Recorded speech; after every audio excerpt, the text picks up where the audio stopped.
topic is really, I think, very topical right now, certainly in the current economic climate.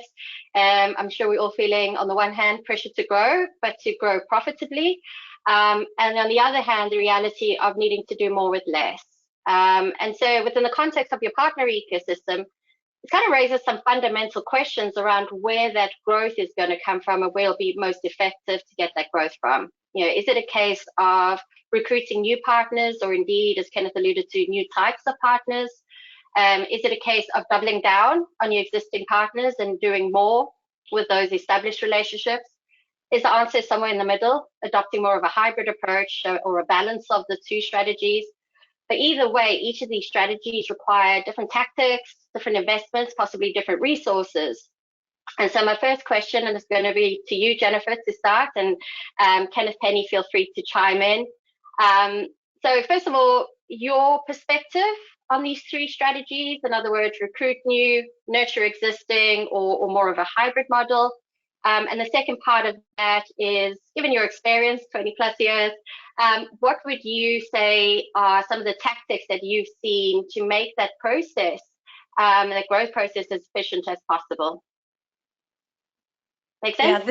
This is a tough one, because I know it's always the do more with less. How do you really scale and address this? Because you're always being positioned, drive revenue. Is there new partners, and you're trying to figure out where to find those partners. What I've done is I usually use a hybrid approach, and I have a three-pronged approach in how I do this hybrid approach. It's, you want to grow your revenue, you want to expand your reach, and you still want to recruit.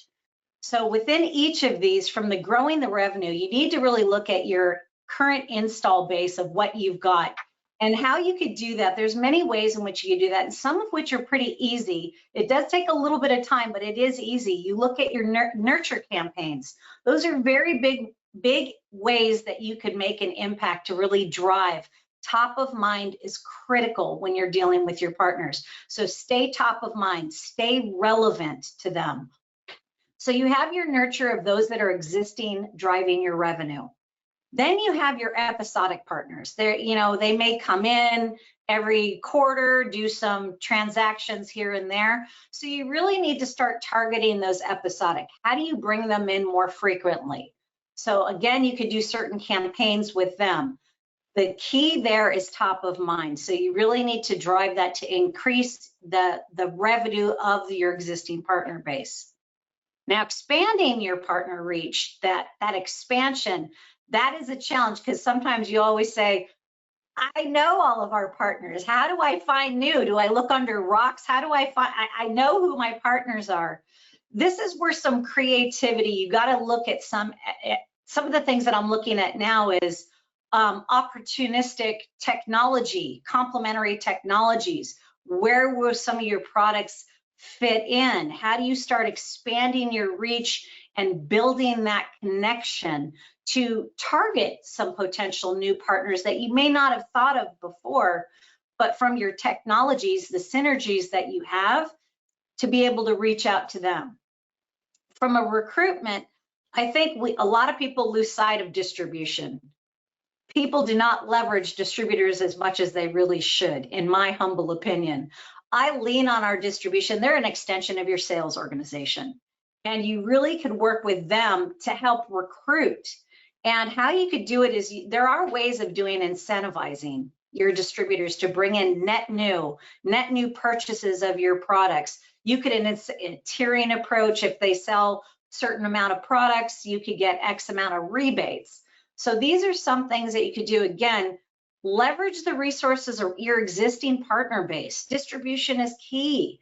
Work with them to help in your recruitment activities.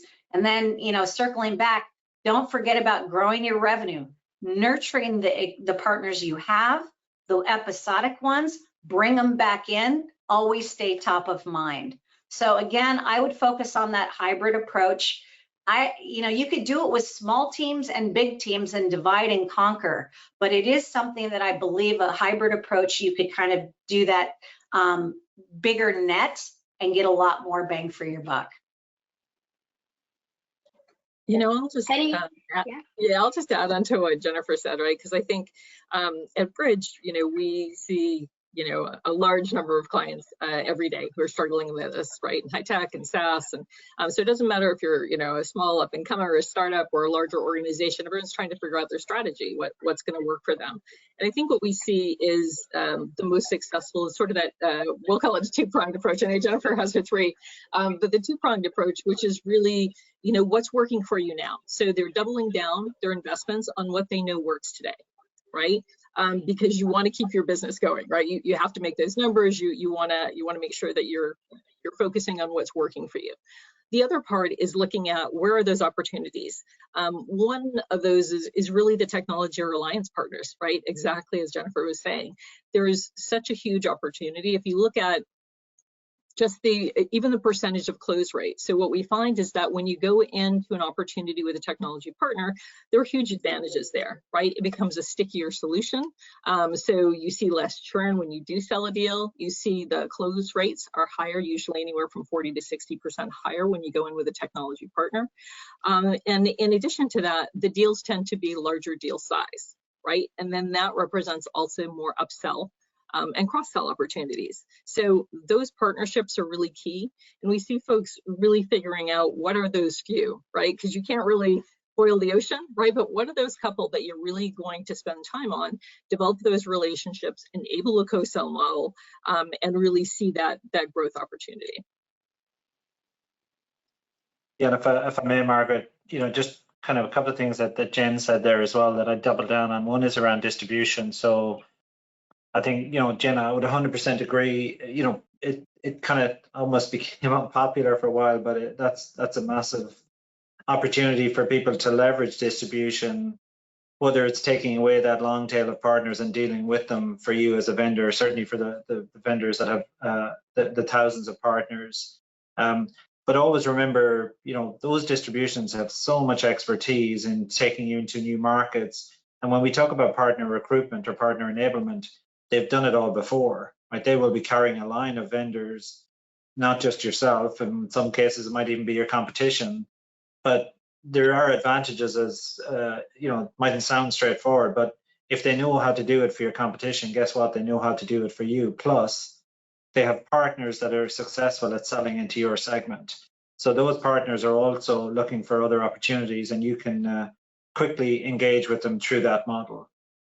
So that's kind of one point, is just to reinforce what Jen said there. I think it's a really important point that often goes missed, and people spend a long time and a lot of effort and cost trying to do something for themselves that already exists. So please don't reinvent the wheel. Use what's there that works, and we know for many years it works.